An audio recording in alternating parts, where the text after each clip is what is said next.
माननीय आमदार किरण भैया सामंत व नामदार पालकमंत्री श्री उदयजी सामंत आयोजित कधीही न अनुभवलेला भारतातील सर्वात मोठा मराठी लोककलेचा भव्य सोहळा लांजात पार पडला।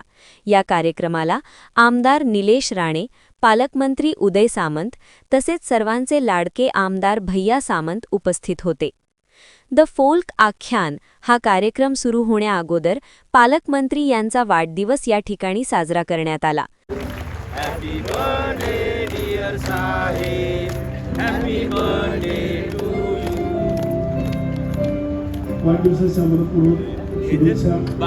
बार दिन ये आए।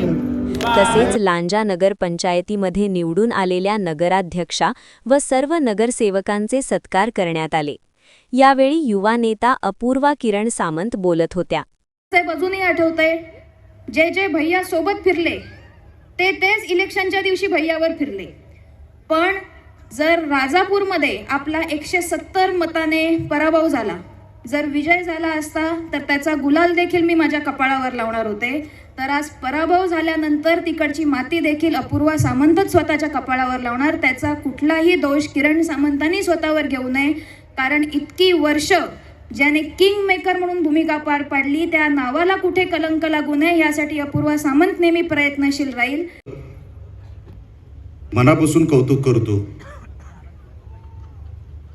की असे कार्यक्रम जे आपल्याला फक्त मुंबईमध्ये बघायला मिळतात किंवा शहरांमध्ये बघायला मिळतात, आपण ते ग्रामीण भागामध्ये घेऊन आलात। एवढ्या मोठ्या प्रमाणामध्ये गर्दी इकडे जमते,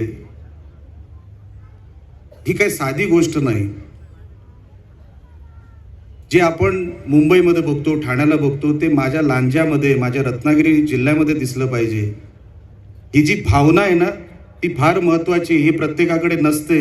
म्हणून मनापासून मी या दोन्ही बंधूंचं मनापासून कौतुक करतो की निलेश राणे सिंधुदुर्गात जिंकला हे सगळ्यांना माहिती आहे, पण कोणाकोणामुळे जिंकला हे फार लोकांना माहीत नाही। सन्मान्य उदयजी जेव्हा सिंधुदुर्गाला येतात आणि आम्हाला सगळा आधार देण्याचं काम जे काय करतात, मी जे काही निवडणूक किंवा शिवसेनेच्या माध्यमातून जी काही निवडणूक आम्ही जिंकली, उदयजी त्याच्यामध्ये 50% पेक्षा मोठा वाटा हा तुमचा आहे, हे आज या व्यासपीठावर मला स्पष्ट केलंच पाहिजे। सर्वांसाठी मोफत प्रवेश ठेवलेल्या या द फोल्क आख्यान कार्यक्रमाला लांजामध्ये हजारो प्रेक्षकांनी उपस्थिती दर्शवली होती।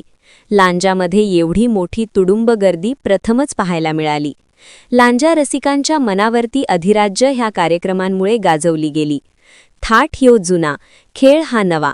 आपल्या राज्याची संस्कृती जोपासणारा हा ऐतिहासिक सांगीतिक सोहळ्याचे लांजावासीय साक्षीदार झाले।